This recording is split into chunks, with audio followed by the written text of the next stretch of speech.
Breaking news mga kababayan, China, nagalit na naman sa ginawa ng Amerika at Japan. Ano kaya yun? Pangalawang breaking news, mga bansa na kabilang sa NATO, naghahanda na para sa World War III. Pangatlong breaking news, Amerika, handang isanksyon ang sinumang bansa na aaresto kay Netanyahu. Bago tayo magumpisa, baka pwede pa like ng video na ito. Malaking bagay na to sa aming mga content creators. Maraming salamat po.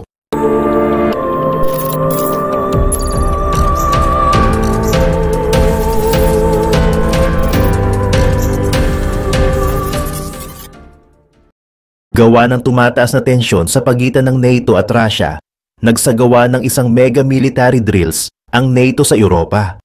5,000 sundalo ang nakilahok sa nasabing military drill. French Caesar Artillery, Swedish Archers at American Multiple Rocket System, iyan ang ilan sa mga armas na nagsagawa ng coordinated firing sa nasabing military exercise. Ito ay sinasabing paghahanda upang pigilan ang mga kalaban na maabot ang mga Allied troops.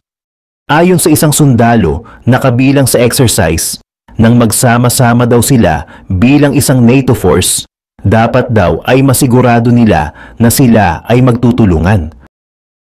Kagaya na lamang ng pagtutulungan na mabilis na makareact agad sa mga fire calls at accurate na matamaan ang mga target. Ang exercise na ito ay ang kauna-unahang large-scale maneuver sa Finland mula nang sumali ang bansa sa NATO noong nakaraang taon. Ito ay may layunin din na makakuha ng alliances protection kasunod ng mga invasion na ginagawa ng Russia sa Ukraine. Ang forces ng Finland o kilala din bilang Finnish forces ay kinukonsidera bilang puwersa na highly capable at well-trained. Hindi katulad ng ibang European countries, ang Finland ay mayroong conscription para sa kanilang mga sundalo. Ang exercise na ito ay humigit kumulang 130 kilometers lamang ang layo mula sa Russian border. Ang Finnish conscript ay sumusuporta sa NATO troops sa pamamagitan ng mga logistics. Ayon sa dalawang Finnish soldiers, sila pa rin daw ang dedepensa. Ngunit malaking tulong pa din daw na kasama nila ang NATO. Sinasabing ang exercise na katulad nito ay may intensyon na magbigay ng mensahe sa Russia na ang alliance ay nagsanib puwersa at ito ay may kakayahan na depensahan ang sarili nitong mga miyembro. Ngunit gaano nga ba katatag ang kanilang pagkakaisa? At ngayong si Donald Trump ang susunod na mamumuno sa White House, tila nagiging skeptic ang NATO na maaari nitong mapahina ang nasabing alyansa. Ano nga ba ang magiging role ng US sa bagay na ito? At ano ang magiging itsura ng organisasyon na ito sa hinaharap? Base sa mga sundalo sa nasabing exercise, ang mga bagay umano na ito ay hindi na bago at hindi daw nila ito ipinangangamba. Sila daw ay may solidong relasyon at may matatag na structure. Pinoint out din ng mga commander sa nasabing exercise ang kahalagahan ng artillery sa digmaan. Ayon sa mga ito, ang artillery ang isa daw sa dahilan upang manalo sa isang digmaan. Samantala, sa iba pang mga balita, ang Taiwan ay nag-lowered ng threshold for triggering air raid alarms sa gitna ng mga Chinese incursion concerns na nagdulot ng takot na maaaring mabawasan ang oras ng mga citizen to seek shelter. Ang Taiwan's Defense Minister na si Wellington Koo ay nagsabi na ang pagbabago ay necessary due to escalating Chinese hostilities in the Taiwan Strait. Tiniyak din ni Koo na ang China ay hindi mananatiling unchallenged within Taiwan's vicinity. Nag-issue ang Taiwan ng air raid alerts kung ang PLA aircraft or vessels ay sumira sa 70 nautical miles from its coast. Gayunpaman, ang limitasyong iyon ay na-revised in recent years at ngayon ang air raid alert ay na-trigger sa 24 nautical miles. Ang China's repeated provocations sa kabila ng median line at ang escalating hostilities around Taiwan ay nagdulot ng adjustment na ito. Ang militar ay tutugon sa pamamagitan ng closely monitoring and analyzing the situation to discern PLA intentions, ensuring na hindi sila maka-operate ng unchallenged within Taiwan's vicinity, ayon kay Taiwan's Defense Minister Wellington Koo. In recent years, inakusahan ng Taiwanese government ang China of intensifying its military harassment of the island.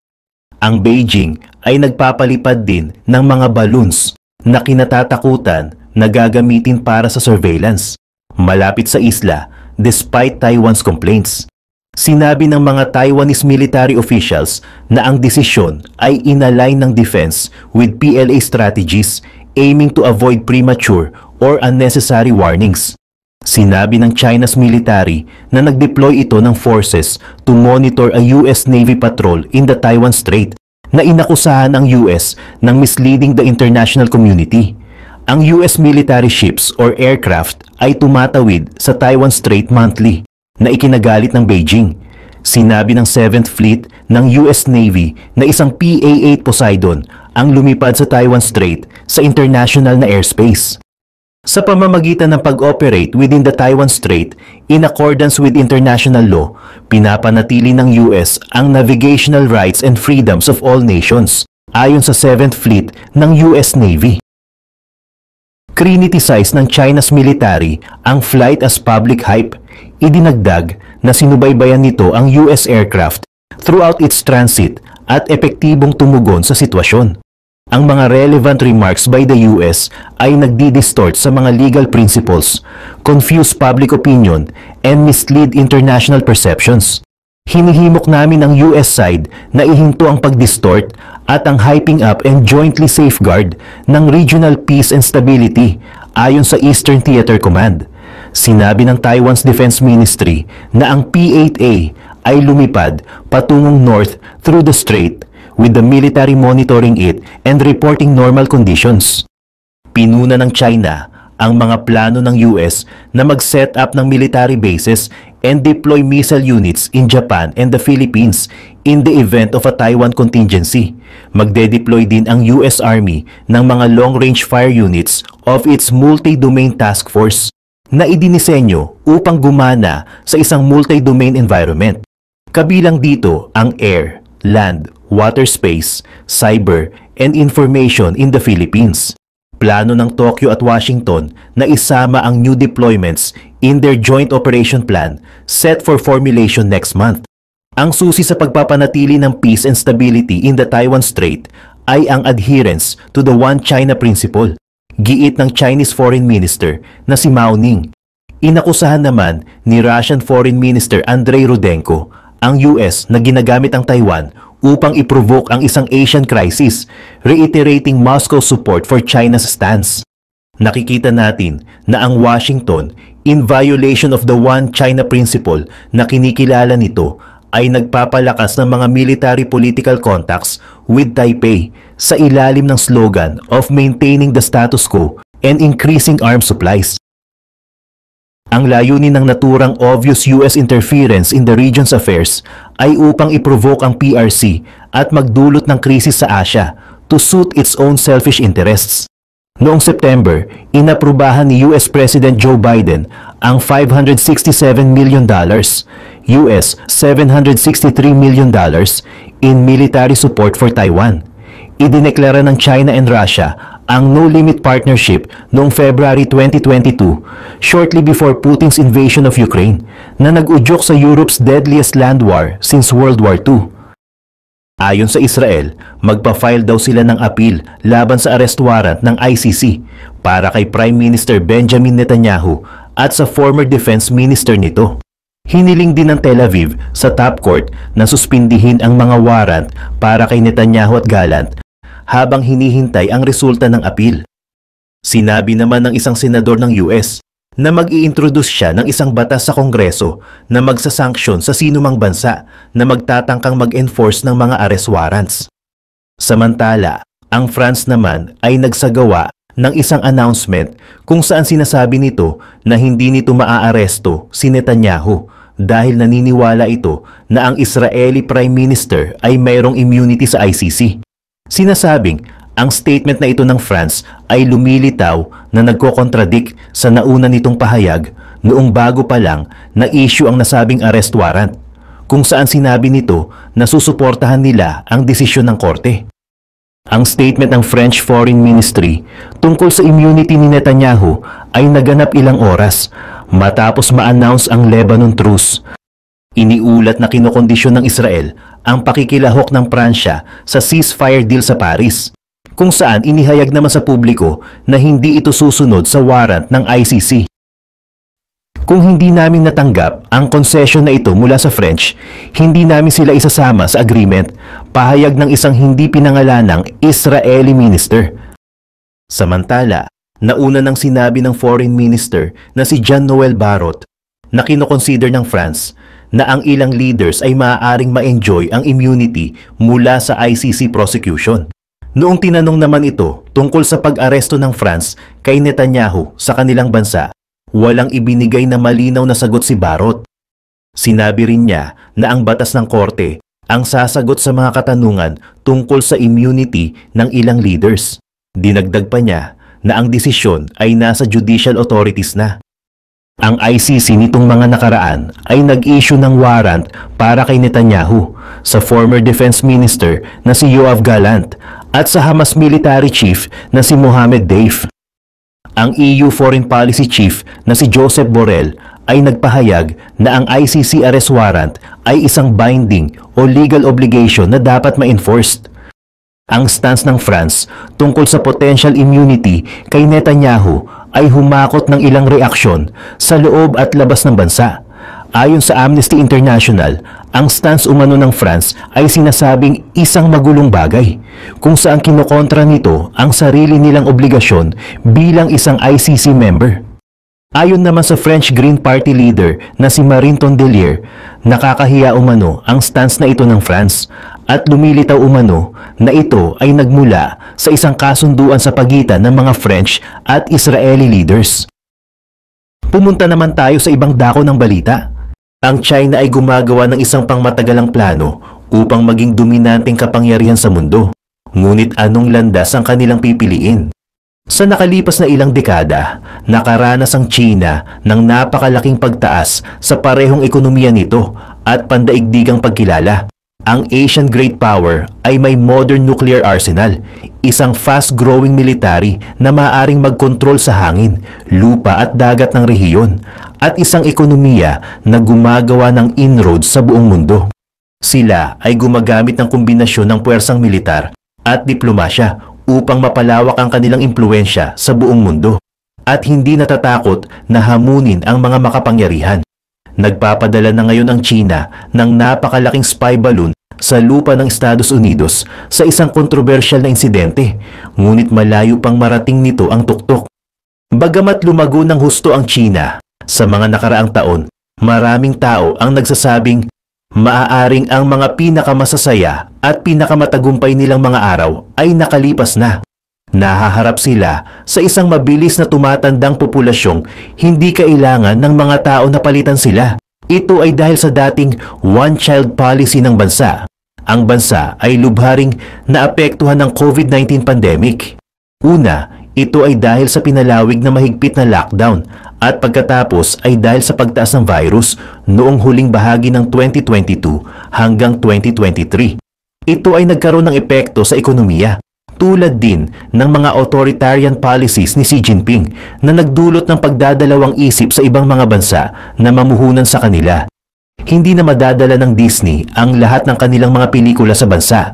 Ito ay nangangahulugang sa tingin ng mga nasa kapangyarihan sa China ay maaaring ito na ang huling pagkakataon nila upang makamit ang kanilang mga layunin o gumawa ng mga malaking pagbabago. Bagamat maraming tao ang nag-iisip na ang China ay unti-unting nawawalan ng kapangyarihan ito, ay patuloy pa rin kumikilos na parang ito ay isang superpower in the making.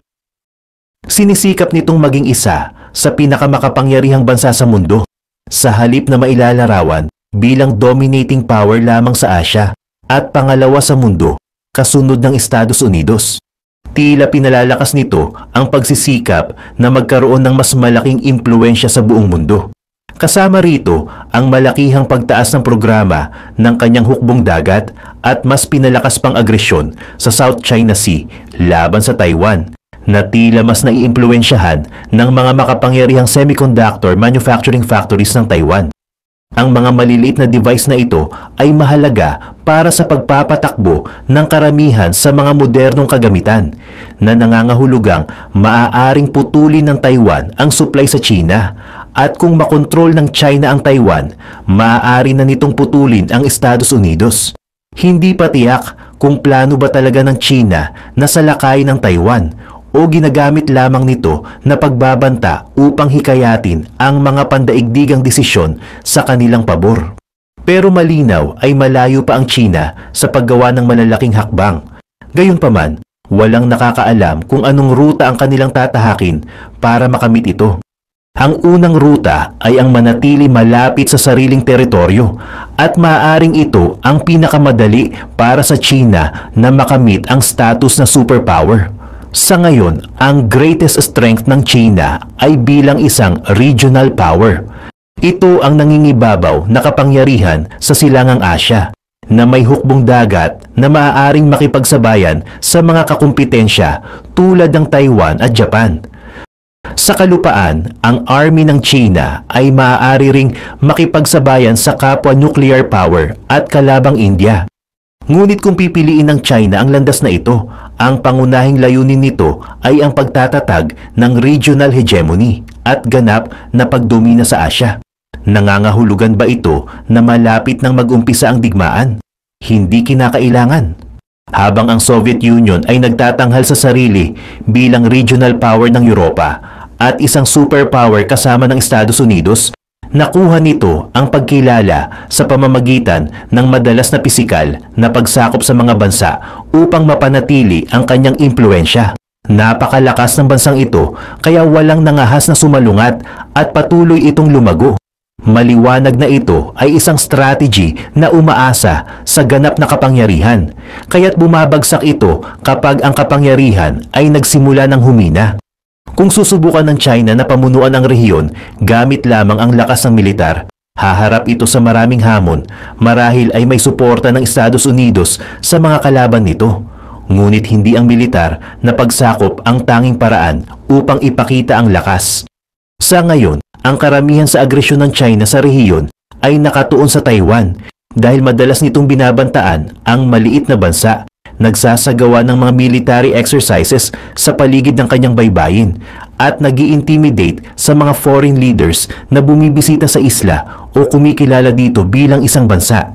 Ang agresyong ito ay karaniwang ipinapakita sa pamamagitan ng matitinding salita na ibinabahagi sa international stage, ngunit madalas na lumalala sa pamamagitan ng mga matatapang na tagapagsalita, tulad na lamang ng isa na nagbanta na babarilin ng Chinese government ang eroplano ni Nancy Pelosi kapag siya ay bumisita sa Taiwan. Ito ay itinuturing na pagkakamali ng Chinese government dahil inilagay ito ang Estados Unidos sa isang mahirap na posisyon. Kung sineryoso ng Estados Unidos ang pagbabanta at hindi pinayagan ang Speaker of the House na pumunta sa Taiwan, ito ay makikita bilang kahinaan. Sa huli, si Nancy Pelosi ay nagpunta sa Taiwan na walang pagbaril na naganap sa kanyang sinakyang eroplano. Ito ay dahil napagpasyahan ng China na hindi ito worthy para magsimula ng World War III dahil lamang sa isang diplomatic visit, ngunit maaaring hindi ang Taiwan ang pinakamahalagang bahagi sa plano ng China. Sa nakaraang dekada, ang China ay gumagawa ng agresibong hakbang sa South China Sea, sa mga lugar na international waters o territorial waters ng mga bansa tulad ng Vietnam, Indonesia at Pilipinas. Ang China ay nagtatayo ng mga base nang hindi sinasakop ang lupa ng ibang bansa. Upang magawa ito, nagtatayo sila ng mga artificial island, isang mahaba at komplikadong proseso. At pagkatapos ay ipinapakita ang lakas ng militar mula sa mga konkretong base na iyon. Maraming mga bansa ang umalma sa aksyon ng China at humingi ng tulong sa korte nang sakupin ang kanilang mga territorial waters. Hindi naman kinilala ng China ang anumang panghuhusga laban sa kanila, ngunit maaring simula pa lamang ito. Ang pangunahing layunin ng China sa pagpapalawak ng kanilang territorial waters ay upang maging regional hegemon, isang kapangyarihan na may kakayahang magbigay ng veto sa mga hakbang sa seguridad ng kanilang mga karatig na bansa. Ito ay naghihikayat sa mga bansa sa lugar na umasa sa China bilang kanilang pangunahing kaalyado sa halip na makipagtulungan sa Estados Unidos. Ang problema dito ay maraming mga bansa sa rehiyon ang may malapit na relasyon sa Estados Unidos, kabilang na ang Taiwan, pati na rin ang Japan at South Korea. Ang mga ito ay matagal ng kaalyado ng US at hindi basta-basta sumusunod sa mga hinihingi ng China. Unang-una dahil sa kanilang malapit na ugnayan sa ekonomiya at lipunan sa US. Kaya naman, ang kapangyarihan ba ng China ay nakatakdang mag-stall out malapit sa silangan? Hindi naman kinakailangan. Sa kasalukuyan, ang China ay nasa nakakalitong sitwasyon pagdating sa pagpapalawak ng kapangyarihan nito. Nahaharap ito sa tinatawag na Near United Front na tutol sa mga ambisyon nito. Habang ang Japan at South Korea, maging ang Taiwan, ay ang pinakamalapit na mga kaalyado ng US, ang mga bansa tulad ng Pilipinas at Vietnam ay naging mas bukas sa pakikipagtulungan sa Estados Unidos dahil sa mga isyu sa seguridad dulot ng pagpapalawak ng China sa rehiyon. Gayon din ang India, ang pinakamabilis na lumalagong bansa sa rehiyon, ay madalas na may mga insidenteng labanan sa border laban sa China. At ang kasalukuyang makabayang leader nito, si Narendra Modi, ay ginawang malaking bahagi ng kanyang apela ang seguridad.